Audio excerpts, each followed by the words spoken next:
এরপরে তহুরা জান্নাত আপনি লিখেছেন, আমার হাজবেন্ড কারণে অকারণে একটু রাগ হলে আলাদা ঘরে ঘুমায়, কথা বন্ধ করে দেয়। এতে আগে খুব কষ্ট পেতাম, এখন এক প্রকার অভ্যাস হয়ে গেছে। কথা বন্ধ করে দিলে এখন আমিও আর সেভাবে কথা বলি না। এক্ষেত্রে আমাদের করণীয় কি? কতদিন কথা বন্ধ রাখা যায়? 3 দিন পর্যন্ত আপনারা রাগ করে থাকতে পারেন। 3 দিনের মধ্যে যদি রাগ না কমে তাহলে বুঝতে হবে যে আপনাদের রাগের মাত্রাটা একটু বেশি আছে, ভলিউমটা কমাই দিতে হবে। এবং স্বামী স্ত্রী একসাথে থাকতে গেলে একটু আধটু এদিক সেদিক হতে পারে এবং বুঝের গরমি হতে পারে, একটু মনোমালিন্য হতেই পারে।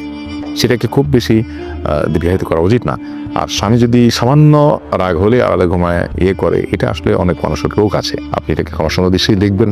প্রতিটা মানুষ একরকম নয়।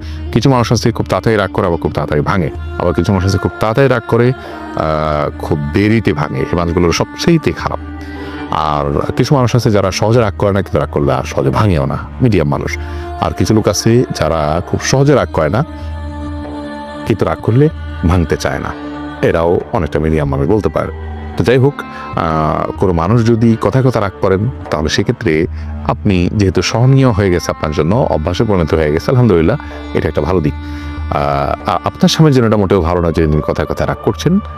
আপনার জায়গা থেকে আপনি চেষ্টা করবেন তার সে রাগটাকে যথাসম্ভব মানিয়ে নেওয়ার জন্য। আর হ্যাঁ, কথা বন্ধ রেখে 3 দিন পর্যন্ত আপনারা বন্ধ রাখতে পারেন, এরপর ইনশাল্লাহ আবার কথাবার্তা চালু করতে হবে।